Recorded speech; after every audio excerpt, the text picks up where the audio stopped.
AJ Pollock's numbers against Steven Strasburg were pretty good. How much of that fed into the decision to have him bat third today?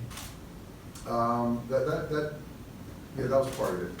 Strasburg is sort of neutral, and so to have AJ been swinging the bat well for the last 5 weeks, and obviously the familiarity, the history. So to get him up there, to get a few looks at him, kind of was my thought. And obviously, when you have Corey at 7 and you got Muncie in 5th, there's just a lot of length. So when you're trying to match up going forward into the 6th, 7th inning, 8th inning, I like the potential matchups too. Far left, David.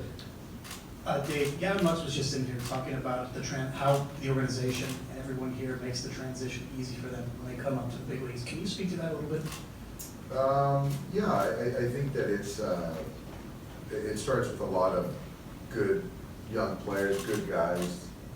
Gavin, Dustin, Tony Donaldson, obviously Will Smith, and those guys, just good guys, and so they're easy to kind of root for and kind of embrace. And we've done a good job as an organization, just the cohesiveness from the minor league player development side to the big league side, whether it be verbiage, communication, talking to each other, putting eyes on one another during the season, spring training, and so having guys over in the minor league games and having them in camp. So it's just the familiarity. We do a really good job of that, and we just feel that it gives these young players the best chance to perform at a high level. Next question, Arash, all right? How did that evolve, Dave? When did that start? Did you notice in the game where it was kind of an organizational thing? It wasn't a divide between the minors and the big league level. Well, I think that you could see it coming, in the last 6, 7 years in the big leagues. But here, once I got over here, I thought that was something that, knowing you have a lot of young players, but you have a lot of good veteran players, but you need those guys to kind of support the veteran players and to have something that's really good right now at a championship caliber club every year, and to kind of keep that going forward for years to come. You need those guys, and to kind of instill a culture. And so having guys that understood that we need those young players, we need Corey Seager, Cody Bellinger, Julio Urias, all these guys, and you need to make these guys feel comfortable. And so 2 of man, our veteran players, really understood that, and it's taken from there, and credit goes to the coach and the players.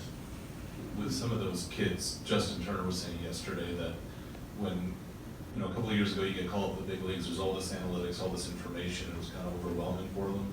He said now it seems at the minor league level they're being fed it, so when they come up here, it's not that much of a transition. How critical can that be for a young kid who's already maybe a little intimidated by reaching the big leagues? Yeah, because when you get up here, the expectation, the pressure to perform, it matters. It's not about development. And so when you get a young player that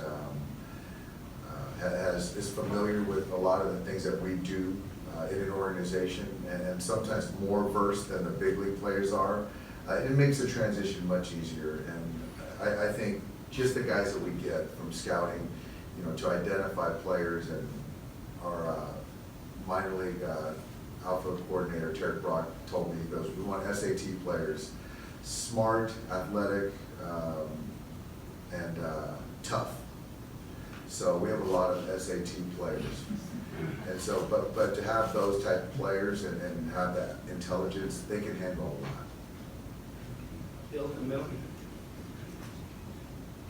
Kind of following up on that, with Will Smith in particular as a rookie catcher, have you done things to ease the burden or ease the workload for him in particular, and anticipating that you will say no?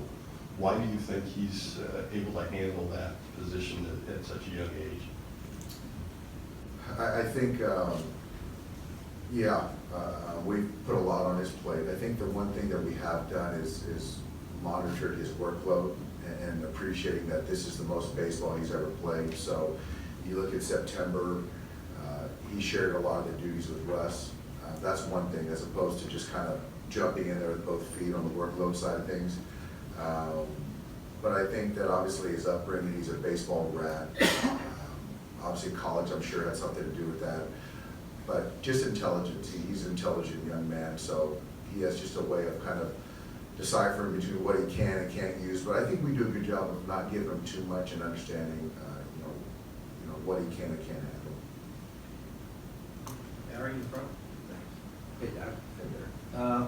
Off the series a little bit, just a question about, you have 7 managerial openings right now and a number of veteran guys out there who haven't been able to get jobs in recent years.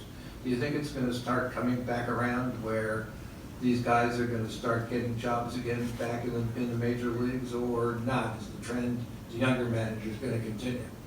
I think it'll, my hope is that it shifts back in the sense of, there's a lot of very good baseball men that have managed before, that have a lot of good experience, great experience, and that are open-minded to kind of young players, obviously, information, and just their feel for the game. These are good baseball men that I think are going to get opportunities. That's my hope. And for you, you had the opportunity as a young manager to get into this thing. I did, and there's just no one way to kind of, it's not one template. I think that for every market, every team's different, but to your question, I just think that there's some great candidates that have managed before. Far back to the right. Dave, what led to you this year doing more defensive shifts than you ever have in the past? Was it a coaching thing? Was it player buy-in? What made that change?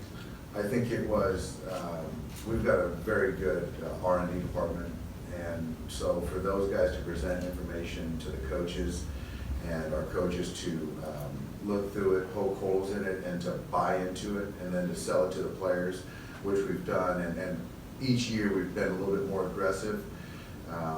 So the player buy-in is obviously key, but it's a whole collaboration, but that's something that I believe in.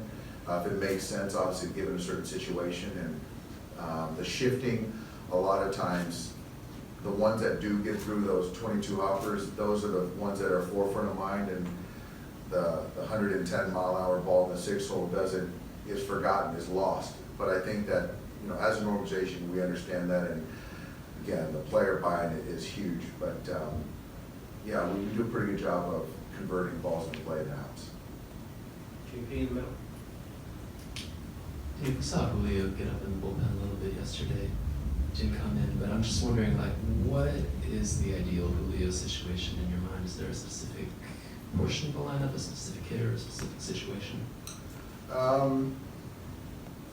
Yeah, I think that, last night it was more of having Kenta in there, and potentially if they wanted to, use one of their left-handed bats, one or two, to kind of have Julio prepared to take on those guys, whether it be Parra or Adams.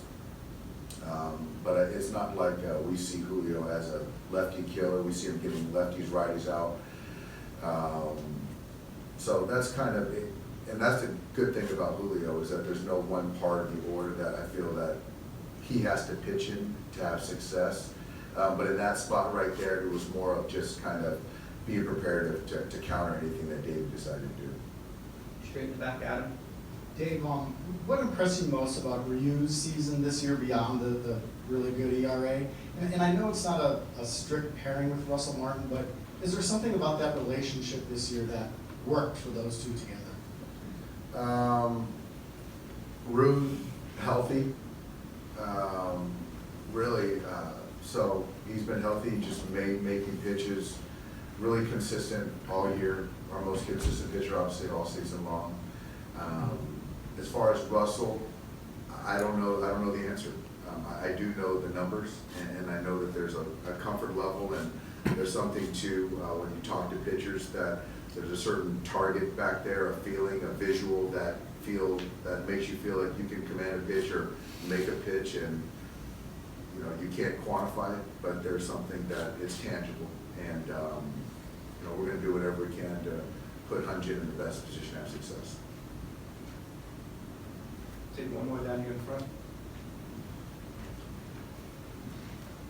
spoke briefly with Rich Hilton yesterday, and he seems like he's ready to go. Is the plan still, what's the plan for him? The plan is for him to start start game 4. So he threw a side yesterday, came out of it, felt good. Don't see him available in the pen today, and he'll be ready for game 4.